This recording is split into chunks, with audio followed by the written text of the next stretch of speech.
Coming up, a man appointed by the mayor to review the diversity of the capital statues steps down after he is accused of anti-Semitism. Tonight, youth services in the capital at a breaking point. The warning from a charity that says a third of these vital services will shut in a year. Good evening. London's young people have suffered over the last year. There is no doubt about that. No school, no seeing friends. Being a teenager has been tough, especially for the most vulnerable, those living in poverty or at risk of violence. So what happens when support for young people who need it most also disappears? Well, a report today lays bare just how much some services are fighting for survival financially. Two-thirds say they are at risk of closing in the next year. Some on the front line have told our reporter Ria Chatterjee that if vital youth support disappears, our streets will see more violence.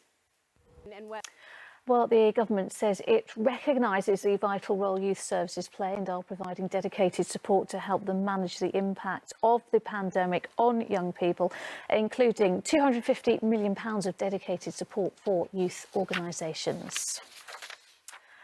Well, there was sadly more violence in the capital last night. A 16-year-old boy stabbed 3 times while he was out on his bike in Brixton. The victim is in hospital and said to be in a critical condition.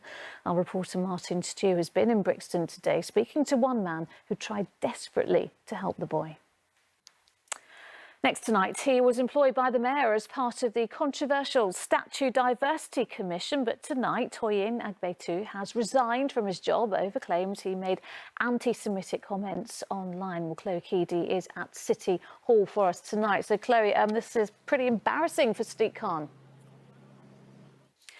Since the fire at Grenfell Tower, ITV News London has reported extensively on the fight to make all homes fire safe. Almost 4 years after the tragedy, which killed 72 people, tonight we hear from one woman who's on the verge of bankruptcy because she can't sell her home. Well, it comes as a group of rebel Tory MPs urge the government to protect people like her from having to pay for other people's mistakes. Rags Martell has a story. A black cab rapist, John Warboys, has lost a Court of Appeal challenge against 2 additional life sentences. Around 31,000 women in London are being offered at-home smear testing kits for the first time ever to check for early signs of cervical cancer. It's part of an NHS trial in 5 areas of the capital to encourage more women to get screened after it was revealed that screening rates here are far lower than anywhere else in the country. Campaigners have welcomed the decision, which could save thousands more lives every year. Rachel Brown reports. Next tonight, according to Boris Johnson's roadmap out of lockdown, hairdressers and salons should hopefully be able to reopen on April the 12th. But the main headline in London this evening, 2/3 of... Sally is here. Sally, now tell me about... There was a woman who's turning crisp packets into blankets to help rough sleepers in Lewisham.